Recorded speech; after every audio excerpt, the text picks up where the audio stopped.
마음을 치유하고 관세음보살 연부를 일심으로 실천하는 관음기도 도량.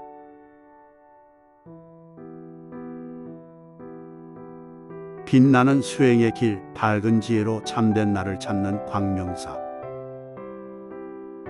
해탈성불에 이르는 수행의 문을 활짝 열었습니다.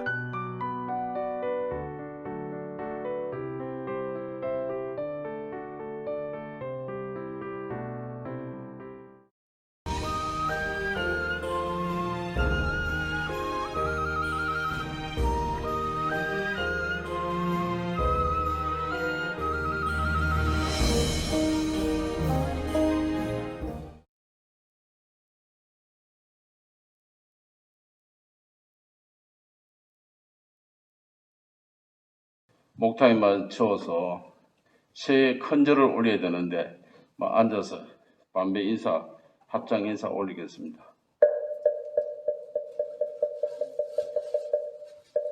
네, 안녕하십니까? 네. 이민년이죠? 예, 후라이로 바뀌었네요.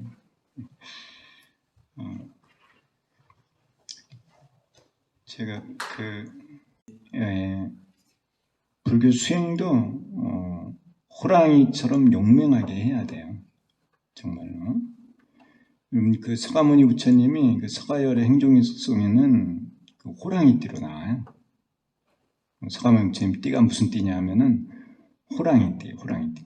대주사님은 무슨 띠시죠? 네, 돼지띠시죠. 대주사님께서는. 근데 서가모니 부처님이 호랑이에요, 호랑이. 그 이제 대웅전 그러잖아요, 대웅전. 서가모니 부처님 모신 법당이 대웅전이에요.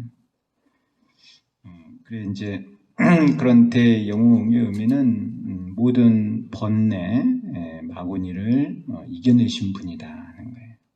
전쟁에 가서 많은 적들을 물리치면은 대영웅이라 하죠. 그래서 불교에서는 마구니를 물리친 분이 대영웅이야. 마구니.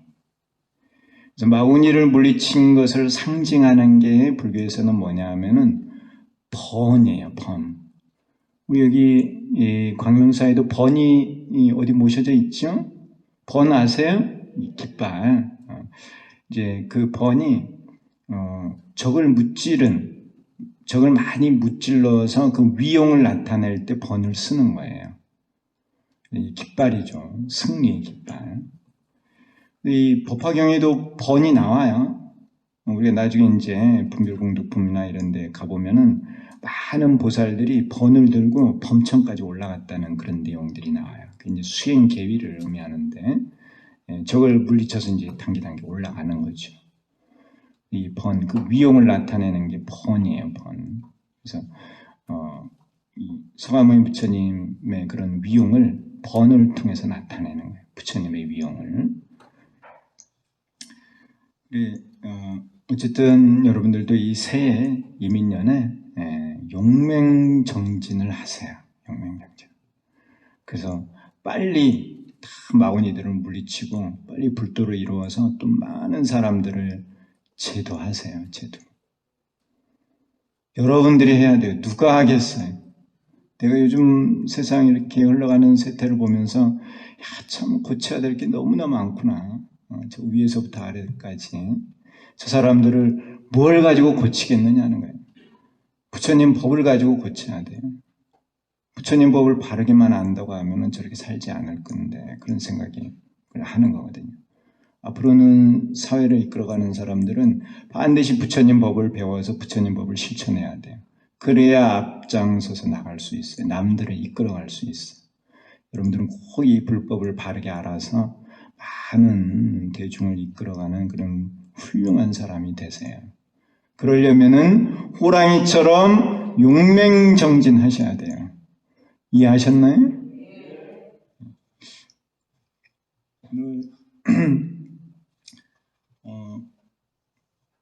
법설결혼할 차례죠. 116쪽에 화성육품을 공부하고 있습니다. 이 대통지승불께서 이제 대가를 성취하신 다음에 청을 받고 청법을 받고 법문을 하셨어요. 법화경을 설하신 거예요. 대통지승불께서 8,000법을 쉬지 않고 법화경을 설하신 후 조용한 방에 들어가 84,000급 동안 선정에 들었다는 겁니다.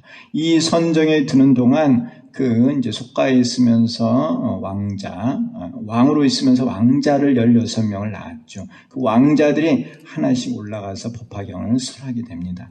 그 16번째 왕자가 바로 서가모니 불이에요. 법설결연, 이 법은 묘법을 말하는 거죠. 일승묘법.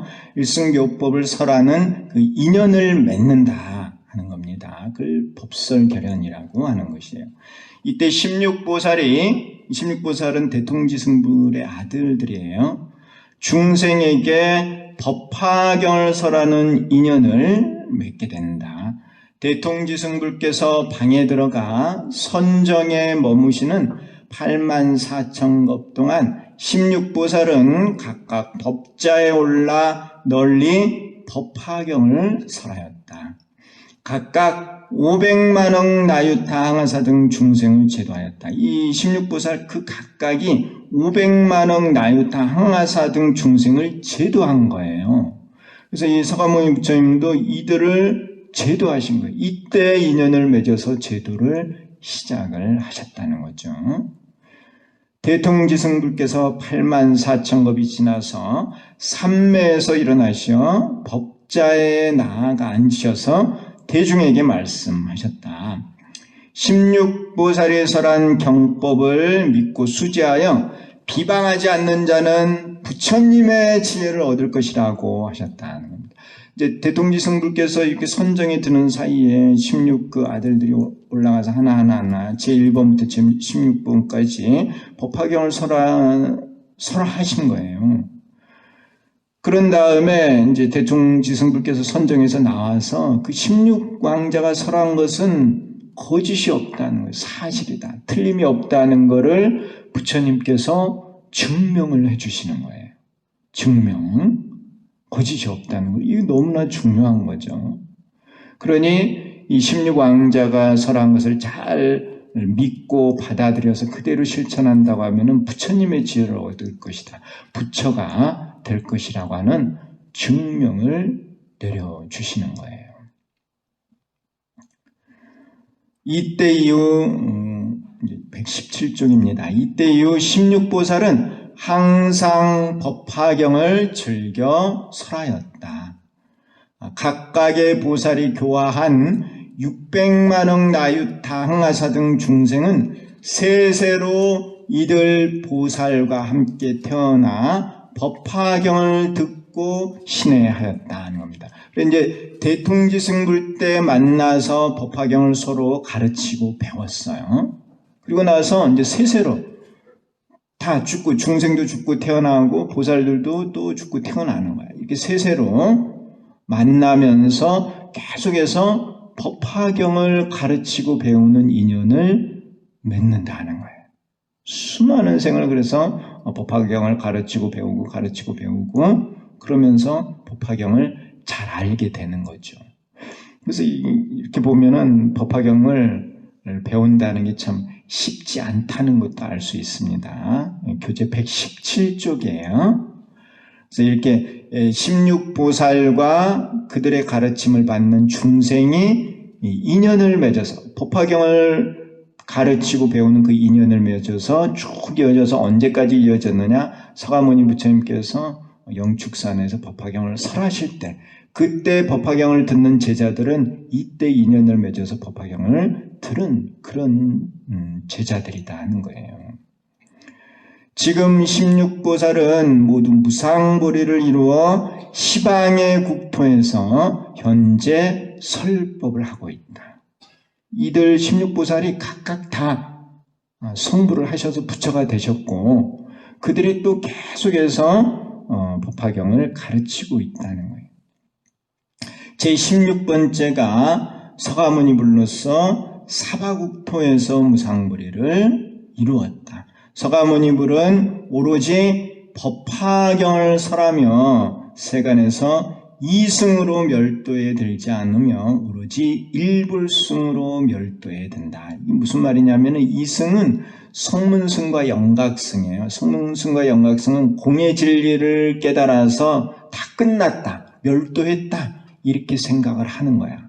그런데 실제로 서가모니 부처님은 일불승으로 멸도에 들게 한다는 거죠. 공의 진리를 깨달은 게 전부가 아니고 공을 지나서 가를 지나서 충도를 지나서 삼재 원흉의 일불승의 진리를 깨달은 것이 멸도에 드는 것이다 하는 거예요. 듣고 계시나요? 그래서 이걸 통해서 우리가 알 수 있는 것은 공의 진리가 다가 아니라 공가 중 삼재 원흉의 진리, 거기까지 가야 된다는 거예요. 삼재 원흉의 진리까지. 우리 이런 부분을 통해서 분명히 알아야 된다는 거예요. 그래서 이승으로 멸도에 드는 것이 화성의 비유로 나중에 오는 거예요. 이승으로 멸도에 드는 것은 화성이고 일불승으로 멸도에 드는 것은 보배가 있는 곳이에요. 우리는 화성을 지나서 보배 있는 곳까지, 그 끝까지 가야 돼요. 부처 자리까지 가야 돼요. 거기가 우리가 가야 하는 목표 지점이에요. 여러분들은 얼마나 가셨어요? 다 가는 게 좀 다르죠. 속도도 좀 다르고 거리도 다르고 그렇지만 호랑이처럼 용맹하게 날쌔게 사납게 이 험난한 길을 헤쳐서 빨리 가야 돼요. 이 인간으로 사는 게 그렇게 즐겁지만은 않죠. 살아보면은 여러 가지 힘든 것도 많고 빨리 이 법신을 이루어야 돼요. 이와 같이 대통지성 볼 때 법화경을 설하는 인연을 맺어서 이때 이후로 중간에 만나 교화를 하고 현재도 이 법으로 교화를 하며 미래에도 오로지 일불승으로 제도를 합니다. 서가모니 부처님께서는 항상 일불승을 중생들에게 가르쳐서 성불하게 한다는 거예요. 다른 법이 없어요. 서가모니 부처님뿐만 아니라 16왕자가 전부 다 그래요. 모든 부처님이 다 그래요. 미륵 부처님께서도 똑같아요. 모든 부처님께서 중생들에게 일불승을 가르쳐서 다 부처가 되게 만드시는 겁니다. 이해하셨죠? 그러니까 우리가 깨달아야 되는 진리는 삼재 원흉의 일승 진리예요. 나도 깨닫고 모든 중생도 다 깨닫게 해야 합니다. 그래서 이제 이틀 전에가 도사님 탄신일이었죠. 도사님께서 참 추운 겨울에 태어나셨어요. 추운 겨울에. 그래서 그 삼척에 그 상마읍, 거기가 이제 태백산 중턱쯤 돼요. 이제 하마읍에서 이제 차를 타고 올라가면 차츰차츰 올라가요. 이렇게 중마읍을 지나서 이제 상마읍까지 올라가는 거예요. 그러니까 산 중턱이죠. 얼마나 추워요, 태백산. 그런 추운 곳에서 태어나셨어요. 그래서 이제 도사님 하신 말씀이 이 정법의 시대가 되면은 지구축이 바로 선다는 거예요. 그래서 이제 그때가 되면은 이 도사님 탄신일이 추운 날이 아니래요. 따뜻한 날이 된다고 하셨어요. 그래서 이제 그때가 되면은 우리나라가 온도가 제일 낮을 때가 5도래요. 5도 이상 잘 안 내려간다는 거예요. 그렇게 이제 따뜻하고 온화하고 아주 살기 좋은 나라가 된대요. 먹을 것도 풍부하고 또 청정해가지고 이제 볼일 보려고 하면 땅이 갈라지고 보고 나면 땅이 또 덮여지고 진짜 좋은 세상이죠. 그런 세상이 온답니다. 그런 세상을 우리가 지금 맞을 준비를 하고 있는 거예요. 요즘 기후변화가 심하죠. 그게 이제 뭐 오존층이 파괴돼서 그렇다는 설도 있지만은 알고 보면은 이게 지구축이 바로 서려고 그렇다 하는 거예요. 그래서 이제 때가 되면은 지구축이 바로 서고 그 시대가 되면은 정법의 시대가 되는 거고 정말 정말 좋은 세상이에요. 그 세상에 태어나려면 어떻게 해야 돼요? 열심히 서원을 세우고 바른 마음으로 수행을 해야 돼요. 그래야만 그 좋은 세상에 태어나는 거예요. 그건 정말이에요, 정말. 그래서 이제 그 전에도 내가 여기 이제 오두기략을 하면서 여러분들께 이제 대사님 탄신에 대한 말씀을 드린 적이 있어요. 그 불모님의 이런 말씀을 들어보면은 불모님 그 말씀으로는 어떻게 하셨느냐 하면은 대사님께서 태어나실 때 이렇게 이제 표현을 하셨어요. 뭐라고 하셨느냐 하면은 배를 치고 나왔다 이런 말씀하셨어요. 그러니까 이제 그 방에 계셨는데 몸이 뜨거워서 밖으로 나가신 거예요. 그랬다가 이제 추우니까 또 방에 들어오시고 또 나갔다가 또 들어오시고 또 나갔다가 들어오시고 이제 네 번째는 절대 안 나간다고 문고리를 붙들고 계셨는데 할 수 없는 힘이 들어서 밖으로 냈다 했죠. 그런 다음에 이제 이글이글 타는 향로가 하늘에서 내려온 거야. 내려오더니 머리 위에 오더니 갑자기 그게 확 뒤집어지면서 뜨거운 그 열기가 머리로 확 올라오더라는 거예요. 그리고는 기절을 하셨어요. 기절을 하시고 이제 눈을 떠보니까 이제 아이가 걸어가고 있었다는 거예요. 그래서 어떻게 태어난지를 모르신다는 거예요, 실제로. 그러면서 이제 그 불모님 말씀에 배를 치고 나왔다는 거예요. 배를 치고 나온다는 말이 무슨 말인지 아세요? 배를 가르고 나왔다는 거예요. 결국은. 응? 그러니까 어떻게 태어난지를 모른다는 거예요. 믿기 어렵죠? 저도 처음에는 무슨 말씀인가 그랬어요. 그런데 배를 가르고 나왔다는 거예요. 이 태도 누가 끊어준 게 아니다는 거예요. 아이 스스로가 다 태도 끊고 그렇게 나왔다는 거예요. 그래서 이제 가만히 놔뒀으면은 그 아이가 어디로 갔는지 알 수가 없다는 거예요. 그냥 걸어서 막 가더라는 거예요. 이제 걸어서 가는 아이를 이제 품에 안고 이렇게 들어오셨다는 거예요. 들어왔는데 이제 눈에서 막 빛이 나더라는 거예요. 그래서 할아버지가 그걸 보고는 이제 기도를 하셔가지고 이 서상을 걷어달라고 한 거예요. 그래서 일주일 만에 이제 그런 서상이 없어진 거예요. 그래서 보통 사람하고 태어나는 모습이 다른 거죠. 근데 그냥 신심이 없는 사람들한테 이런 말을 하면은 믿으려 하질 않아. 그런데 부처님께서는 이런 일을 충분히 하실 수 있다는 거예요. 이해하시나요? 네. 그래 이제 원래 대사님은 다 깨달아서 부처님이세요. 부처님이신데 우리 중생들을 제도하기 위해서 인간몸으로 잠깐 오신 거예요. 그래서 이제 상자 월자는 법명 또는 불명이라고 해요. 또 원자 각자는 법호라고 해요. 법호. 우리가 이제 호를 많이 쓰죠. 호가 있고 이제 또 당호가 있고 그런데 그 상자 월자나 이제 원자 각자 이 원자 각자를 보면은 이제 원만한 깨달음, 다 깨달음 이런 뜻이 되는데 우리가 이걸 이제 종기하고 연결을 시켜보면은 종기가 청색 삼원의 금강자예요. 금강자는 뿔이 있죠. 아래 위로 뿔이 있으니까 각이야. 또 청색 삼원은 둥근 모양이죠.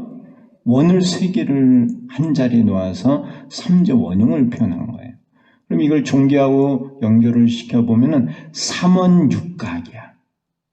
삼원, 동그라미 3개에 뿔이 6개가 있는 거죠.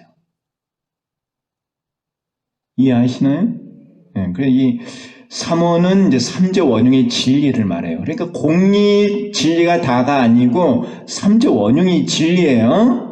우리가 깨달아야 되는 진리는 삼재 원흉이야. 그럼 뿔이 왜 6개냐?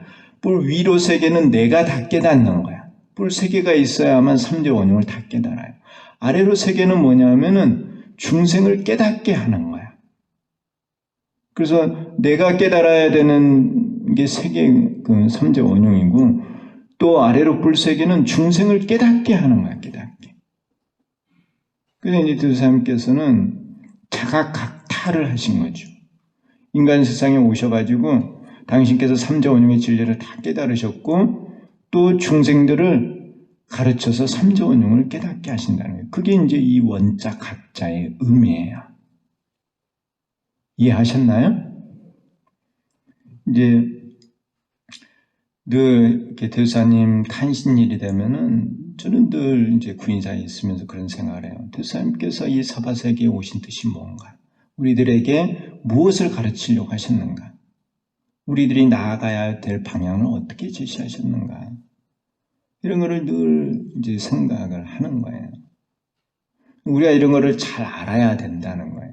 법화경도 똑같은 거야.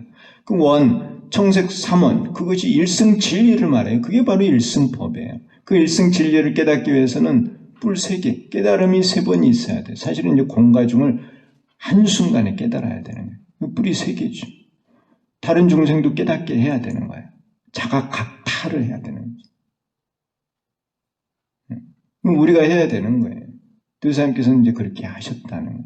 그게 이 법호가 가지시는 의미다는. 우리 종교하고도 이렇게 연결이 잘 돼요. 상자 월자도 그래요. 예. 상자는 윗상자죠. 월자는 달월자예요. 그래서 이 상자는 상구 하와의 의미가 있어요.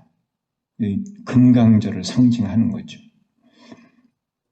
월자는 둥글잖아요. 달은 우리가 이제 달이 초승달, 보름달을 이렇게 보기는 하지만은 달의 본체는 항상 둥근 것이죠. 달은 둥근 거예요. 그래서 삼재원흉이죠.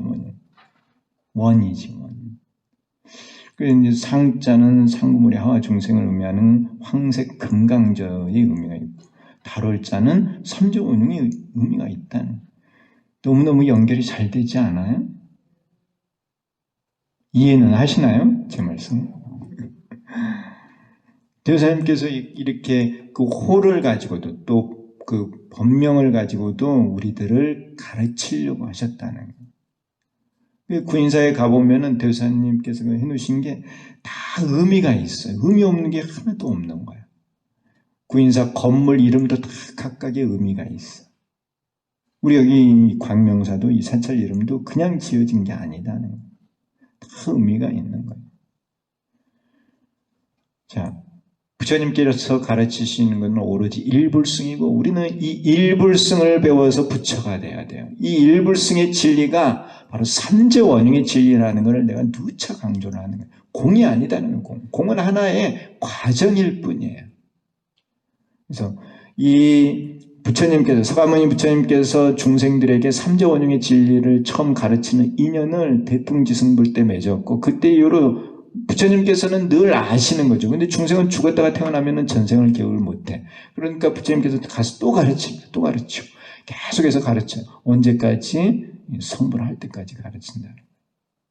그 내용이 이렇게 법설결연의 내용입니다. 결연, 인연을 처음 맺었고 그 이후로 계속해서 이제 가르침을 주셨다는 거예요. 인연이 이어지고 있다는 겁니다. 117쪽에 이제 비설결연, 이렇게 인연을 맺어서 일불승의 진리를 가르쳐 오시는 것을 화성의 비유로 표현을 하셨습니다. 과거 대통지승불 때 법화경을 설하는 인연을 맺어서 이때 이후로 중생에게 방편을 열어서 진실을 드러내서 무상보리를 이루게 한다는 법설결연의 내용을 화성의 비유로 설하고 있다. 그래서 이 화성은 진짜 성이 아니고 환상의 성이라는 뜻이에요. 화성. 많은 사람이 500유순의 험난한 악도를 지나서 보배가 있는 곳으로 간다. 500유순이 끝이 아니고요. 500유순을 지나서 보배가 있어요. 그리고 그 500유순의 그 길은 험난한 악도야. 험한 길이라는 거예요. 평탄한 길이 아니에요. 평탄한 길이. 험한 길을 가서 보배를 찾을 수가 있다는 거예요. 이 험한 길이 의미하는 게 뭘까요? 험한 길이 의미하는 게 뭘까요? 험한 길이 의미하는 게 바로 무명업고의 세계예요. 무명업고. 그래서 견사옥, 진사옥, 무명업. 견사옥으로 치상방, 견사옥으로 업을 짓고 생사를 겪는 것이고, 또 진사옥 때문에 또 그 업을 짓고 또 고통을 받아요. 그리고 무명옥으로 인해서 또 업을 짓고 고통을 받는 거야. 그래서 이제 미옥으로 보면 세 가지: 견사옥, 진사옥, 무명옥. 이러한 세계, 이러한 길을 지나간다는 거예요. 이런 삼옥으로 인해서 업을 짓고 고통을 받는 것을 험난한 악도라고 표현을 한 거예요. 험난한 악도. 이 길을 헤치고 나가야 돼. 이러한 험난한 악도를 헤치고 나가려면은 호랑이처럼 용맹해야 된다는 거예요. 호랑이처럼. 호랑이 보신 적이 있어요? 동물원에서 보셨잖아요. 벌써 목소리가 다르죠? 호랑이처럼 용맹해야 돼요. 여러분들, 겉은 부드러워도 마음은 강해야 돼요. 불자들의 모습은. 이 마음이 강하지 않으면은 이 불도를 닦아내기 힘들어요. 아주 강한 마음을 가져야 돼요. 얼만큼 강해야 되느냐? 금강과 같이 강해야 돼요. 어떻게 하면은 그럼 금강과 같은 마음을 만들어낼 수 있을까요? 예? 어떻게 하면?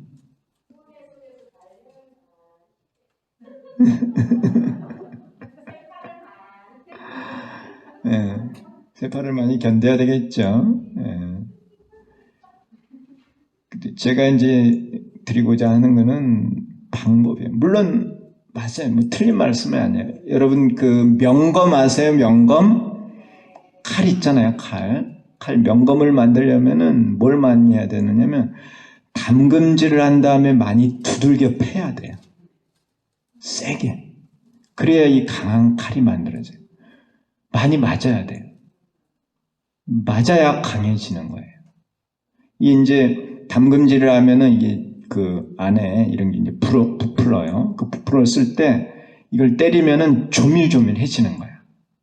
쇠가. 그러면서 강해지는 거예요. 맞아야 되는 거지. 얻어 터져야 돼.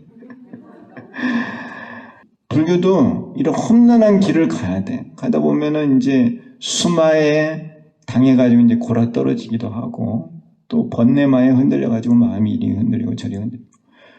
그런 과정을 겪어가면서 강하게 되는 거죠. 그래서 이런 수마나 번뇌마를 이기기 위해서는 무엇을 해야 되느냐 하는 것을 제가 여쭙는 거예요. 무엇을 해야 되는 거예요? 관세음보살을 불러야 한다는 거예요.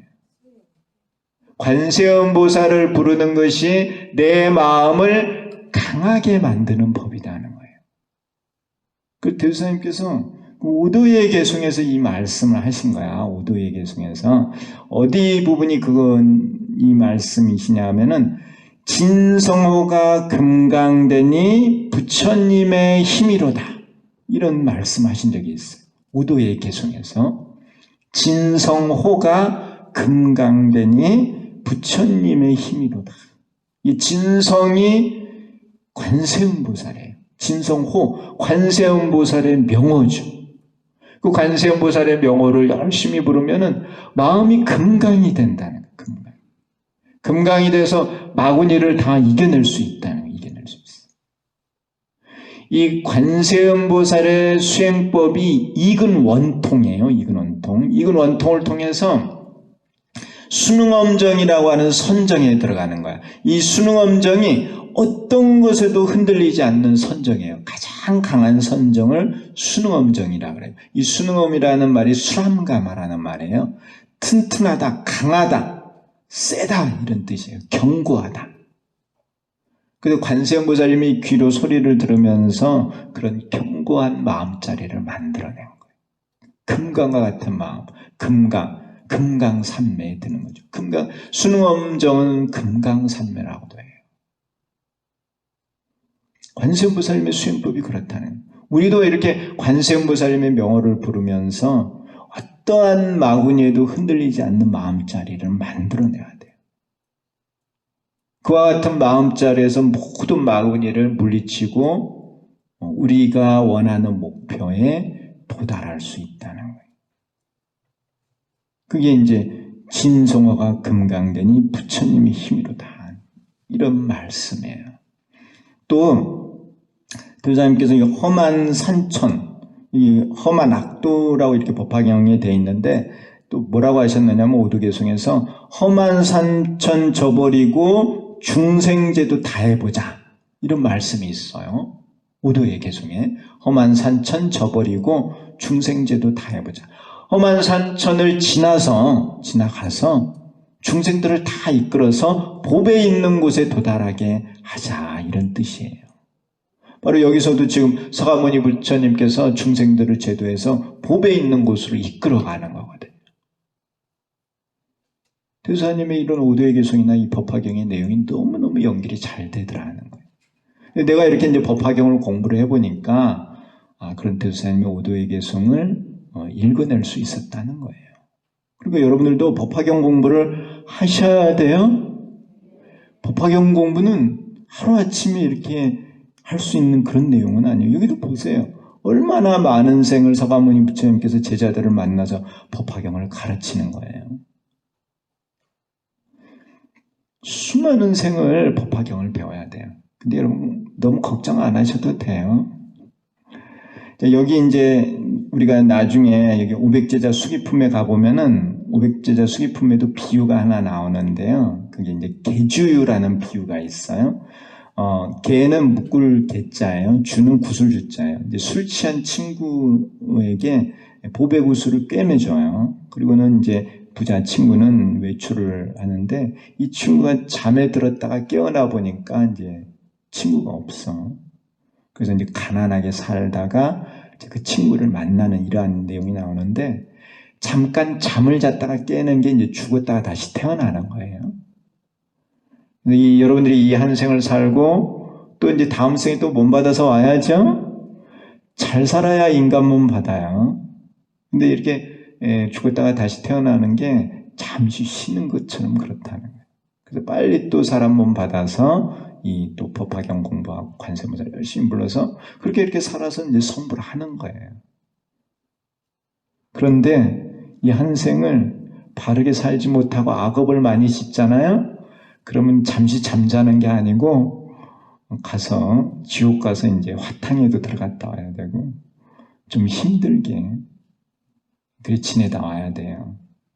그러니까 한 생을 잘 사셔야 돼요.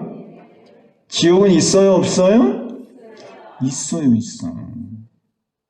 사람들이 업을 지으니까 지옥이 있는 거예요. 그러니까는 이 법화경을 공부하고 바르게 사는 사람들은 걱정할 필요 없다는 거예요.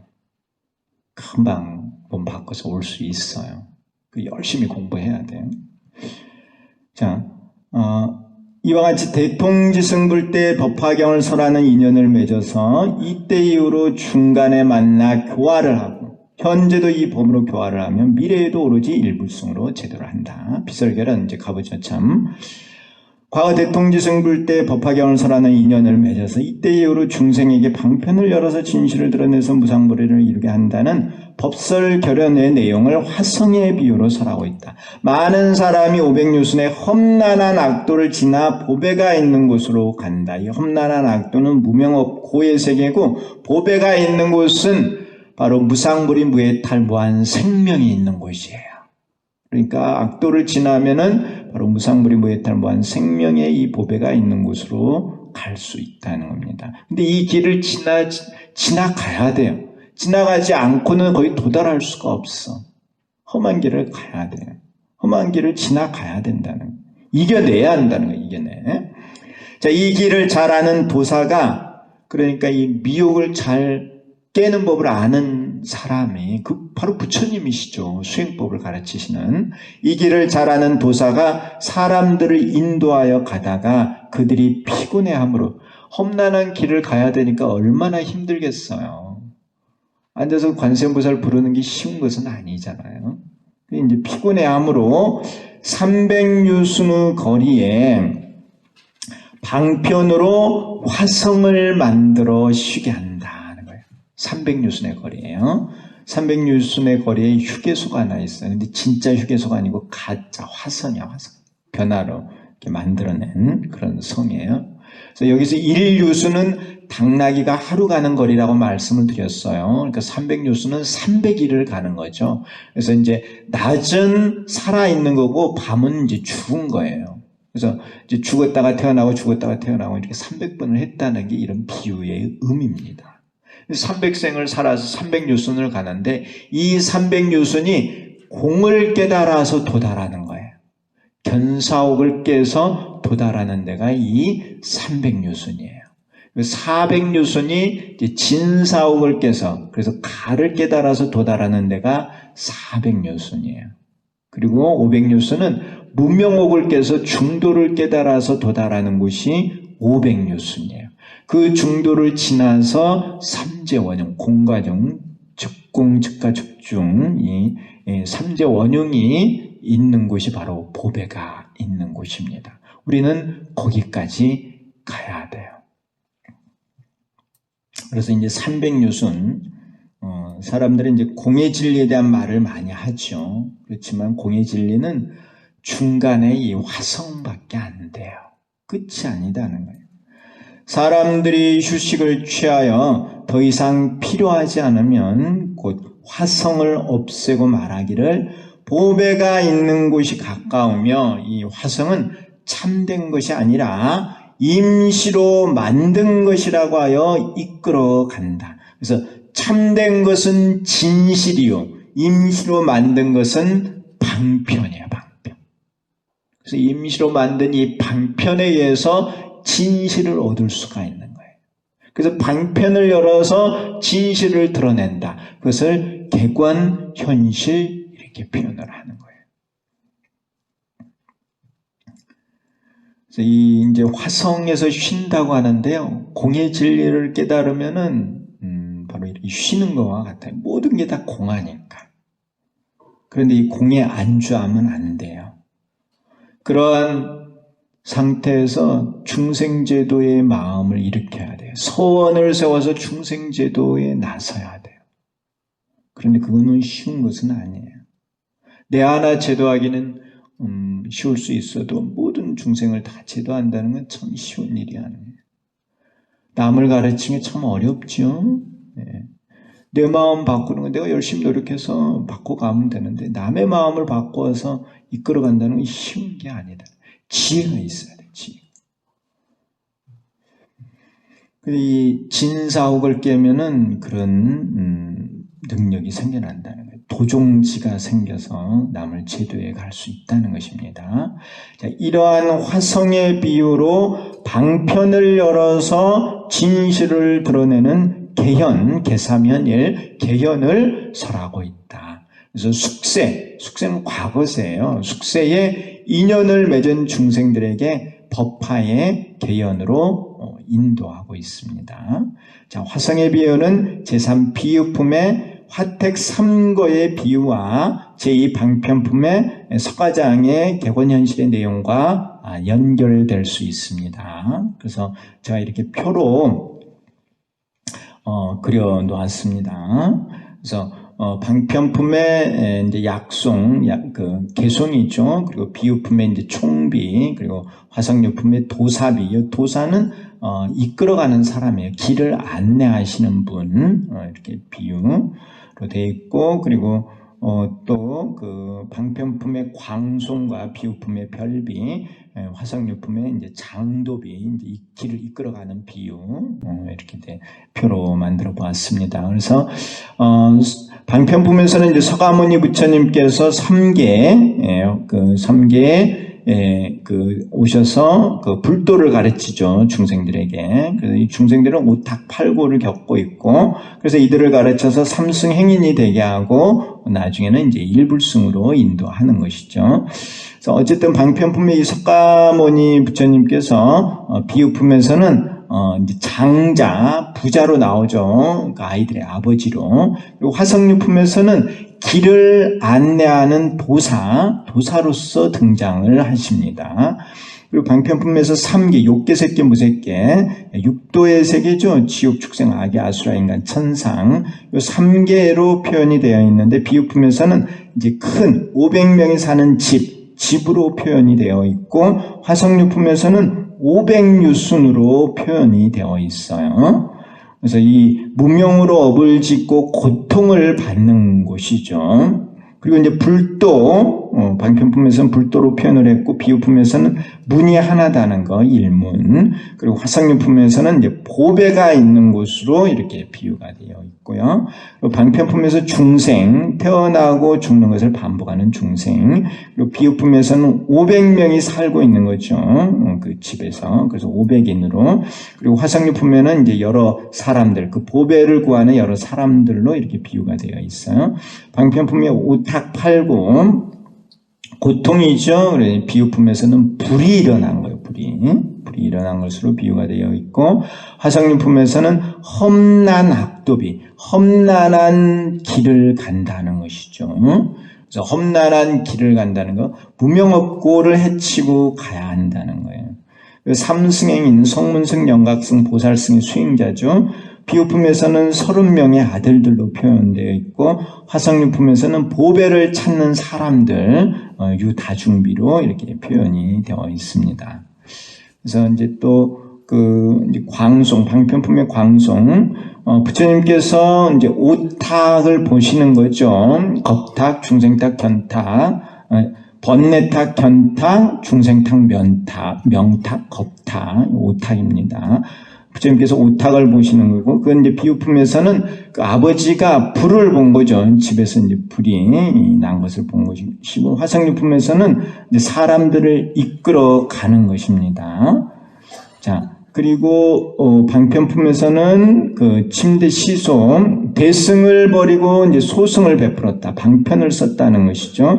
비유품에서는 사괴 용겁이 괴짝을 버리고 이제 수레를 쓰셨다는 것이고, 수레, 그 이제 아이들이 좋아하는 수레로 유인을 하는 것이죠.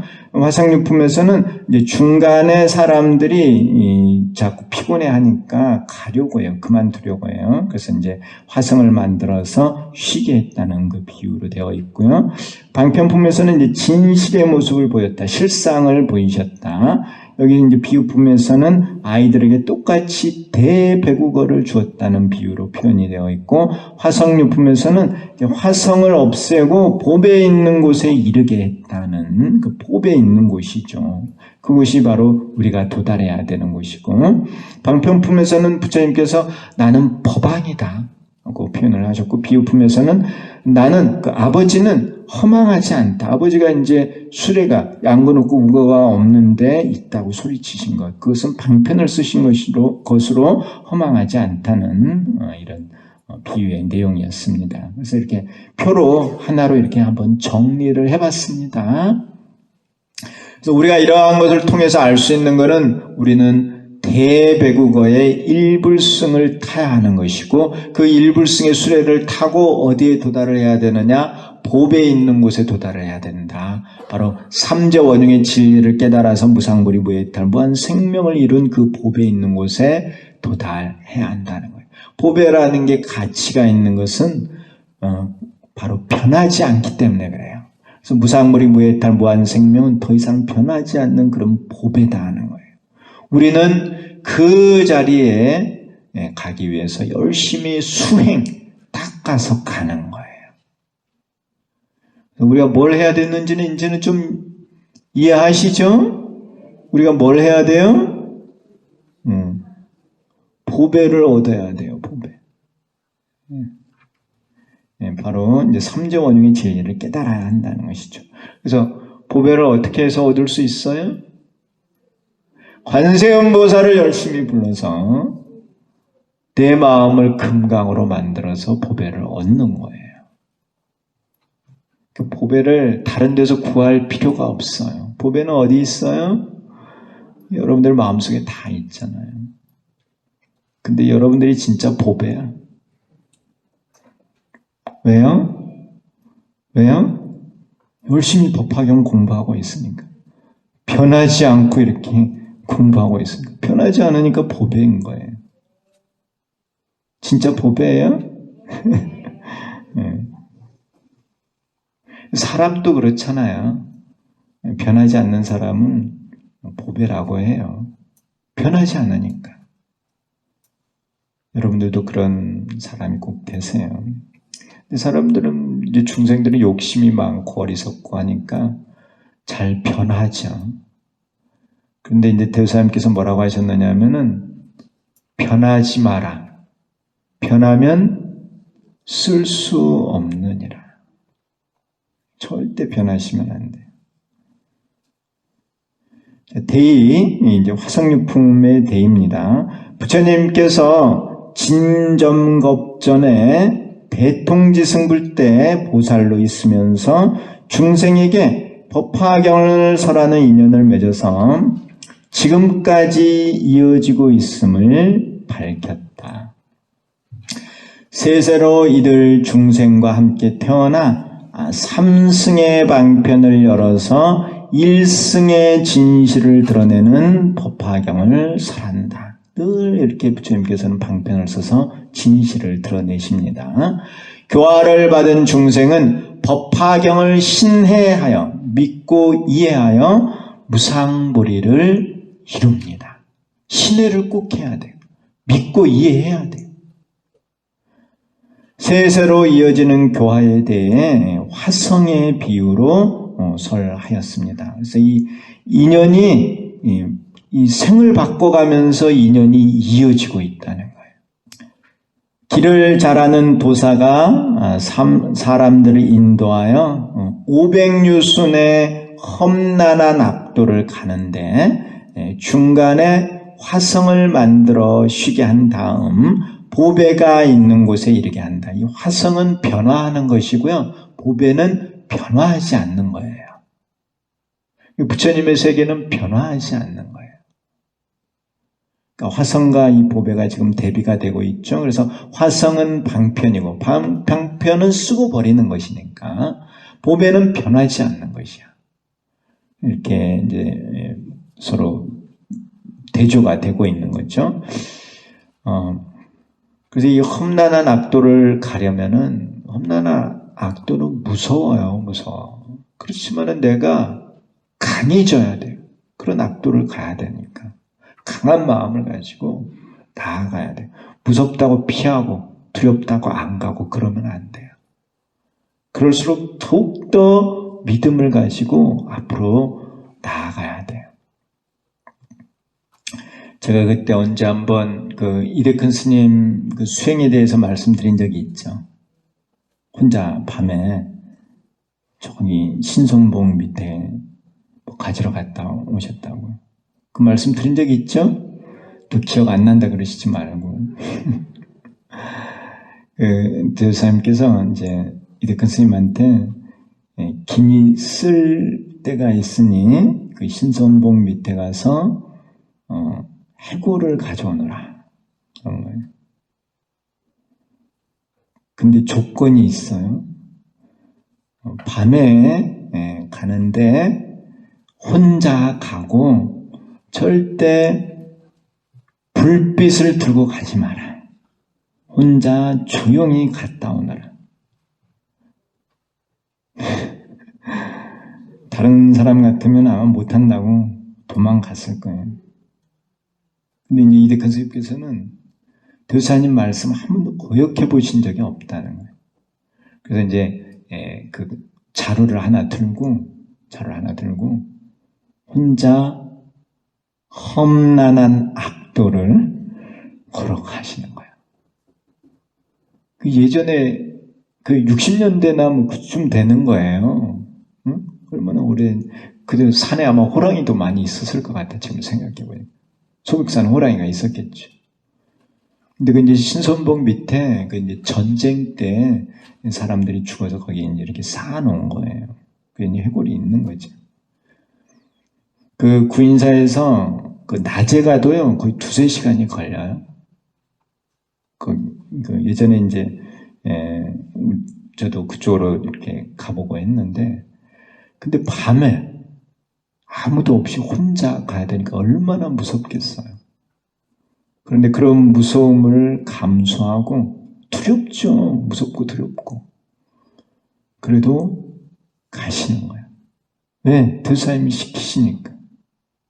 혼자 이렇게 밤길을 가서 신선봉 밑으로 이제 거기 골짜기가 또 무서워요. 낮에 가도 무서워요. 저도 그 근처에 가봤거든요. 진짜 무서워요. 좀 음산하게 골짜기 깊거든요.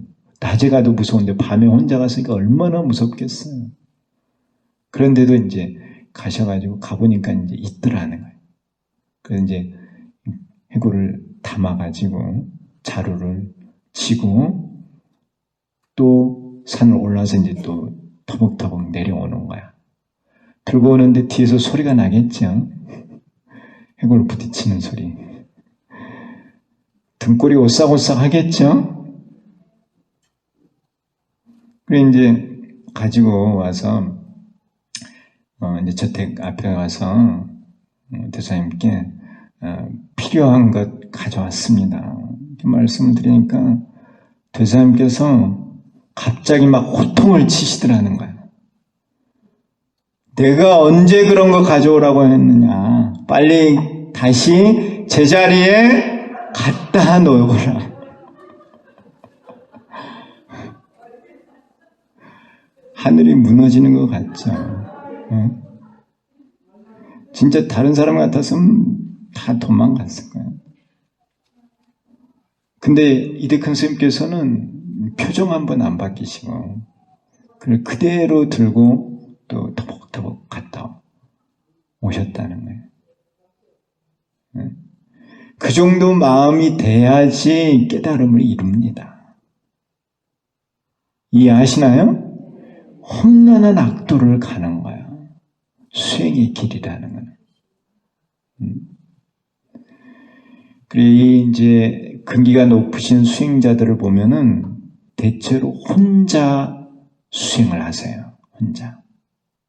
이 서가모니 부처님께서도 이제 그러니까 정전각산, 정각산, 정각을 이루기 전에 이제 머무신 산이 정전각산이에요. 지금도 가보면 있어요. 이제 바위돌이 뾰족하게 나온 그런 데서 이제 수행을 하시는 거예요. 그리고 나중에 이제 내란자라강에 가서 목욕을 하신 다음에 보리수 나무 아래에서 혼자 수행을 하시는 거예요. 혼자. 산은 이제 이렇게 들판 같은 데는 짐승도 있고 그러잖아요. 근데 혼자 나무 아래에서 수행을 하시는 거죠. 이 천태지휘대사도 천태산 화정봉에 올라가서 화정봉이 아주 높아요. 해발이 높은 곳이에요. 거기도 얼마나 짐승이 많겠어요. 첩첩산중이거든요. 가보면은 여름에도 그 올라가면 좀 서늘해요. 추워요. 그 높은 산에 혼자 동굴에서 수행을 해요. 천태지휘대사도. 그래서 이제 깨닫죠. 대우사님께서도 산에서 혼자 수행할 때가 많으셨어요. 혼자. 겨울에도 혼자 산에서 수행을 하시는 거예요. 근데 이런 분들의 이런 성품은 호랑이 같은 성품이죠. 호랑이 같은 성품. 용맹하고 무서움이 없는 거죠. 호랑이가 보면 대체로 혼자 이렇게 생활하잖아요. 떼지어 다니는 게 아니고. 여러분들도 그런 성품이 돼야지 큰 도를 이룬다고요. 그 생각을 해보니까 그러더라고요. 올해 무슨 해라고요? 호랑이. 용맹하게 수행을 해야 된다는 거예요. 용맹정진을 해야 된다는 거예요. 용맹정진. 두려움이 있어서는 안 돼요. 자, 이 조금이라도 두려운 마음이 생기면 뭘 해야 돼요? 관세음보살을 불러야 돼. 왜? 관세음보살님의 별명이 뭐냐면은 시무예자예요. 시무예자. 무예라는 게 두려움이거든요. 그러니까 왜라는 게 두려움이거든요. 무예는 두려움 없음이에요. 두려움 없음을 베푸시는 분이 관세음보살이에요. 그래서 조금이라도 이제 마음에 어떤 두려움이 있으면은 관세음보살을 부르면 돼요. 그럼 두려움이 없어져. 이해하시나요? 이제 관세음보살을 부르시면은 관세음보살님께서 이제 구족 신통력이시거든요. 신장님을 보내서 보호를 해주시는 거예요. 그런데 옆에 이렇게 이제 신장님들이 있고 내가 보호를 받는다고 하면 얼마나 마음이 편해요. 그리고 이제 이래큰 스님께서도 분명히 이렇게 가시면서 관세음보살을 부르셨을 거예요. 그러지 않겠어요? 제가 그 입장이라고 해도 관세음보살을 불렀을 것 같아요. 이래큰 스님께서 그 혼자 구인사를 지키고 계시면서 관세음보살을 부르셨거든요. 관세음보살을 혼자 부르고 있으니까 이제 마을 사람이 누가 가서 신고를 한 거야. 이상한 사람이 있다. 그래서 이제 순사들이 와가지고 이래큰 스님 막 붙들어 가서 막 고문을 한 거예요. 그런데 이제 조사를 해보니까 아무것도 안 나오거든요. 다시 풀어준 거예요. 그래 이제 이래큰 스님께서 진짜 이제 화가 나신 거지. 그래 이제 집에 오셔가지고 뭘 하셨느냐 하면 관세음보살을 열심히 부르셨다는 거예요. 관세음보살을 부르시니까 이 몸에 이제 멍이 다 없어져가지고 이제 등에 조그맣게 이렇게 뭉쳐져 있으셨다는 거예요. 그래서 이제 그런 어려움을 이겨내셨다는 거죠. 그런 이제 전적이 있으시니까 이대근 스님께서도 이제 그런 무섭고 힘든 때는 아마 관세음보살을 부르셨을 것이라는 거죠. 그게 얼마나 좋아요. 우리는 이런 살아가는 방법을 알잖아요. 힘들고 어려운 때는 누구를 불러요? 관세음보살을 부릅니다. 그런 이런 험난한 악도를 가는 데 있어서 우리들을 이렇게 안내를 해주신다. 우리들이 안전하게 도달할 수 있도록 안내를 해주시는 분이 관세음보살이라. 제가 그때도 말씀드렸잖아요. 그 서육이 현장법사가 이제 제자 셋을 데리고 그 천축국에 경전을 구하러 가요. 그때 이렇게 가는 곳마다 힘든 일들이 많아. 그런데 그 힘든 일이 있을 때마다 험난한 악도를 가는데 힘든 일이 있을 때마다 누가 나타나셨느냐 하면은 관세음보살님이 나타나신 거예요. 그래서 길을 안내를 해서 안전하게 다녀온 거예요. 참 관세음보살님이 얼마나 고마운 분이십니까? 근데 우리가 이렇게 이제 험난한 악도를 가야 되는데 그 악도를 이렇게 잘 갈 수 있도록 도와주시는 분이 관세음보살입니다. 자, 이러한 화성의 비유로 방편을 열어서 진실을 드러내는 계연을 설하고 있다. 숙세의 인연을 맺은 중생들에게 법화의 계연으로 인도하고 있다. 그러니까 숙세의 인연을 맺어서 그때부터 계속 방편을 열어서 진실을 드러내는 이 법화를 늘 가르치셨다는 거예요. 이와 같이 화성육품에서는 진점겁전에 대통지승불 때 맺은 법설의 인연이 계속해서 이어지고 있다는 숙세 인연설을 밝히고 있습니다. 그래서 이제 이 법화경 정문에서는 삼주설법이 있습니다. 그래서 이 일불승에 대해서 부처님께서 3번 설법을 하세요. 처음에 방편품에서 법설을 말씀하시고 그 다음 제3 비유품에서 비설을 말씀하시고 그리고 제7 화성유품에서 인연설을 말씀하시는 거예요. 그래서 법설, 비설, 인연설이 전부 다 일불승을 말씀하시는 거예요. 일불승. 그래서 부처님께서 가르치시는 것은 서가모니 부처님께서 가르치시는 것은 오로지 일불승이라는 것이고 서가모니 부처님뿐만 아니라 모든 부처님께서 가르치시는 것은 일불승이라는 거예요. 다른 모든 것은 일불승을 가르치기 위한 방편이라는 거예요. 또 이 일불승의 진실을 과거, 현재, 미래에 걸쳐서 계속해서 부처님께서 가르치신다는 거예요. 한 생에 이걸 다 배워서 이룰 수 없기 때문에 중생이 죽고 태어나면 또 부처님께서 찾아가서 그들을 가르쳐서 성불할 때까지 가르치신다는 거예요. 이게 바로 법화경의 내용이에요. 이 전제에는 부처님께서 무한생명이라는 이런 전제가 있어야 돼요. 부처님께서 무상무리 무해탈 무한생명을 다 이루셨기 때문에 이게 가능한 거예요. 이해하시나요? 예. 부처님께서 영원한 생명을 가지고 계시기 때문에 또 다 알고 계시기 때문에 중생들을 찾아가서 이 중생이 전생에 이제 법화경을 배웠는데 죽고 태어나서 모르는 거야. 전생을 다 잊어먹어. 부처님께서 가서 또 가르치는 거야. 그리고 또 죽었다 또 태어나면 또 가르치고 또 가르치고. 그래서 이제 전생을 기억할 때까지 또 가르치고 성불할 때까지 다 가르치신다고 하는 이 내용이 이렇게 숙세인연설로 설해지고 있습니다. 그래서 이제 중생이 부처님의 그러한 가르침을 받아서 일불승의 수행을 열심히 하면은 무상무리 무해탈 무한 생명을 얻는다는 거예요. 그게 바로 보배가 있는 곳이죠. 보배. 변하지 않는 그런 보배가 있는 곳에 도달을 합니다.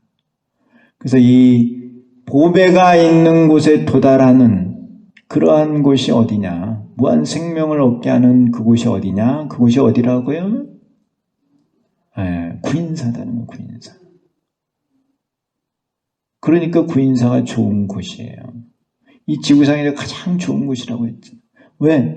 부처를 만드는 곳이니까. 무한 생명을 얻게 하는 곳이니까. 대주사님께서 구인사에서 법을 펴시면서 얼마나 많은 사람을 제도했는지 몰라요. 제가 이제 그 100주년, 대주사님 100주년을 준비하기 위해서 이제 교육부에서 기획을 해가지고 전국에 대주사님 친견하신 분들, 그분들은 이제 공문을 보내서 그분들이 있는 사찰에 가서 그분들 만나서 녹음을 하고 했어요. 그래서 이제 그분들 만나서 이렇게 말씀을 들어보면 대부분이 무슨 내용이 많으냐 하면은 몸이 아파서 구인사를 찾아간 사람이 대주사님을 친견해서 몸의 병을 낳은 내용이 제일 많아요. 그때 뭐 60년대, 70년대, 그러니까 50년대부터 대주사님께서 이제 본격적으로 교화를 하시거든요. 53년에 이제 전쟁이 끝나면서, 전쟁이 끝난 건 아니죠. 휴전을 했죠, 휴전을 하고 이제 지금까지 휴전 상태잖아요. 그때 이후로 이제 본격적으로 이렇게 제도를 하셨는데, 그때부터 구인사를 가신 분들이 대부분의 사람들이 몸이 아파서 가는 거예요. 그래서 대주사님께서 이제 생강도 증명을 하시고 피마자도 증명을 하시고 기도하라. 이렇게 해서 대주사님 명 그대로 받들어서 실천한 사람들은 병을 고치고 곧 죽어가는 사람도 다시 생명을 얻어서 사신 거예요. 그런 가피를 받으니까 믿음이 생겨서 구인사를 열심히 다닌 거예요. 그분들의 이제 2대, 3대, 이렇게 4대, 5대로 내려와서 지금 이제 200만이 넘는 이런 구인사 신도가 된 것이죠. 근데 보세요. 대주사님께서 죽어가는 사람들을 많이 살린 거예요. 생명을 주시는 거죠. 어떻게 보면. 생명을 얻는 곳이 바로 구인사다는 거예요. 구인. 제가 그때도 말씀드렸죠. 씨앗을 틔워서 꽃을 피고 열매를 맺게 하는 데가 구인사라고. 그래서 그 인자가 씨앗의 의미가 있다고. 또한 금계포란에서 보면은 병아리가 껍질을 쪼으니까 어미닭이 위에서 쪼아서 껍질을 깨서 생명을 얻게 해줘요. 생명을. 병아리가 만일 알 속에 있으면은 알 속의 공간은 좁잖아요. 그 안에 있는 공기는 얼마 안 돼. 호흡을 할 수 있는 시간은 짧거든요. 그 짧은 시간 안에 밖으로 나오지 못하면 병아리는 그 안에서 죽는 거야. 그런데 어미닭이 도와주니까 껍질을 깨고 나와서 맑은 공기를 마시면서 살 수가 있는 거죠. 생명을 얻는 거죠. 생명. 어미닭이 병아리에게 생명을 주는 거예요. 이해하시나요? 그러니까 이 생명을 얻게 하는 그런 사찰이 어디라고요? 구인사라는 거예요. 구인사. 병을 고치고 생명을 얻게 하는 사찰이 구인사. 그러니까 이제 어려운 시기가 오면은 사람들이 구인사가 좋다는 걸 알게 돼. 구인사로 다 몰려오게 돼 있어. 그러한 이유 때문에. 그래서 이 생명을 상징하는 게 뭐냐면은 생명을 상징하는 것이 감로수예요. 감로. 관세음보살님께서 손에 병을 하나 들고 계시죠. 그 병의 이름이 뭐예요? 감로병이야. 왜? 감로수를 담고 있으니까 감로병이라 그래. 그 감로수가 영원한 생명을 얻게 하는 약이에요. 그 불사약이라 그래요. 죽지 않는 약이다. 그 약을 먹을 수 있어요? 없어요? 먹을 수가 있어요. 왜 이렇게 대답이 약해요? 안 먹어보셨어요? 그 약을 언제 먹는다고요? 관세음보살을 일심으로 칭명하면은 관세음보살 부르면은 관세음보살님께서 오셔서 그 감로의 약을 우리에게 주신다는 거예요. 그래서 우리가 이제 생명을 얻는 거예요. 그래서 수명이 차츰차츰 증장을 하는 거예요. 생사의 반복이 차츰 감소를 하는 거예요. 그래서 완전하게 다 이루게 되면은 바로 무한 생명이 되는 거예요. 생명을 얻게 하는 거예요. 그러한 것이 구인사다는 거예요. 구인사. 그러니 구인사가 얼마나 좋은 곳이에요. 이 지구상에서 가장 좋은 곳이에요. 구인사가. 좀 아시겠어요? 네. 그래서 제가 이제 말씀드렸잖아요. 관세음보살님께서 손에 들고 있는 게 감로수고 감로의 묘약이고 그 묘약을 먹고 모든 병을 다 치유하면은 아미타 무한 생명의 부처님이 된다고. 그래서 관세음보살님께서 비로간에는 아미타 부처님을 모시고 계시는 거예요. 아미타 부처님, 무한 생명의 부처님. 그래서 그 아미타 부처님이 계신 그 자리가 바로 수리봉 정멸궁이에요. 그래서 오늘 이렇게 이제 그 숙세 인연서를 같이 공부하면서 여러분들께 이제 인연이라는 말이 나와서 저 구인사와 연관을 시켜서 말씀을 드렸어요. 그래서 우리가 열심히 수행을 해서 무상불이 무해탈 무한 생명을 얻어야 돼요. 이해하셨죠? 예. 그래서 그 세 가지를 다 이룬 곳이 여기 화성육품에서는 보배에 있는 곳이다. 보배에 있는 곳. 우리는 험난한 악도를 헤치고 그 보배에 있는 곳으로 가야 되고, 그래서 이 험난한 악도를 지나가기 위해서는 용맹정진으로 관세음보살을 불러야 한다는 거예요. 올 한 해 이민년이고 이민년 이 호랑이에는 다른 거 생각하지 마시고 용맹정진해야 한다는 거. 용맹정진으로 우리가 생명을 얻어야 한다는 거. 용맹정진으로 건강하게 살아야 한다는 것을 명심하시고 이민년 새해도 늘 건강하시고 열심히 용맹정진하시기 바랍니다. 오늘 강의 여기서 마치겠습니다.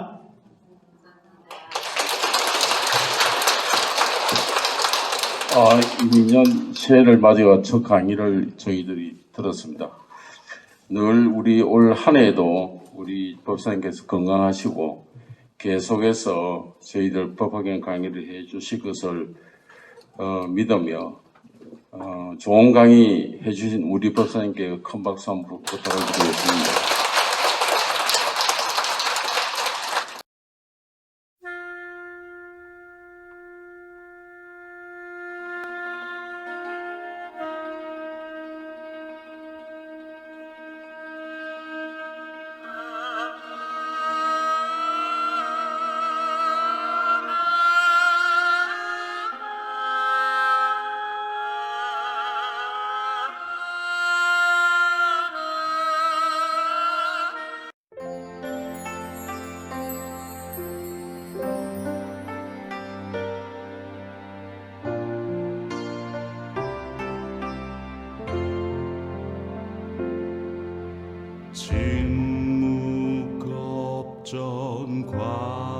거세에 대통지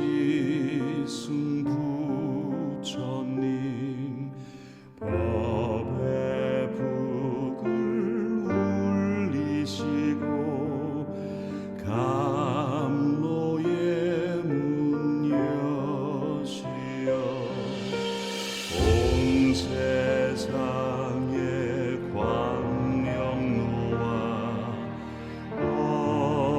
어둠은 사라지고 무담발과 꽃이 피듯 법화의 꽃 피어나네.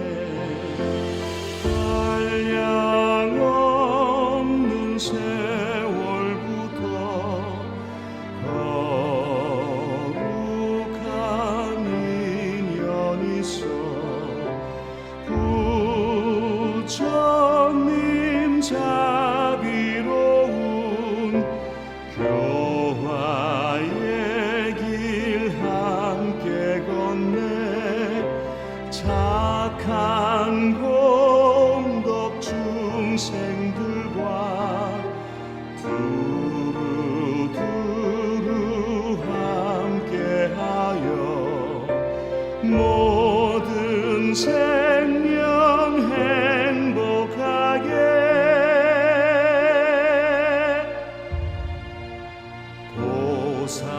보살의 길 나아가세.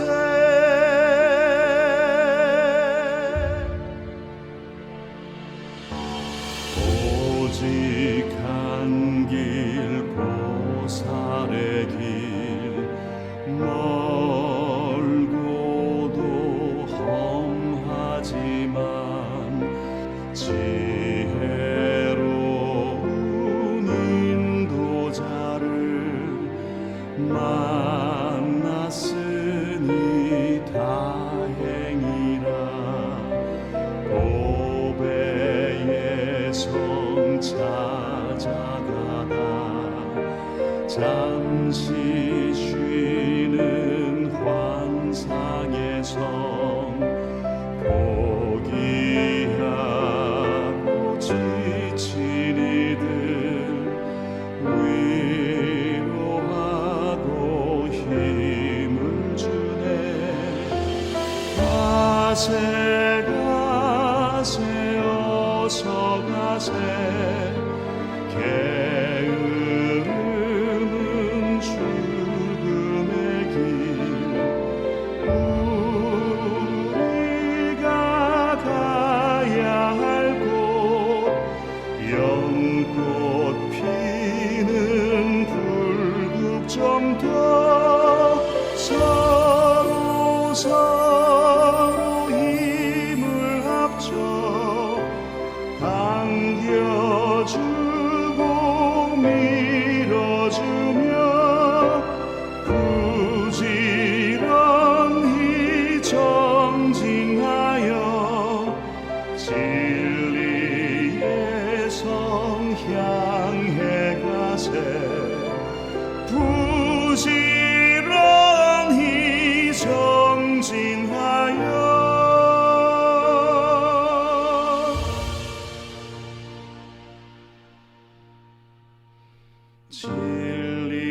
진리의 성향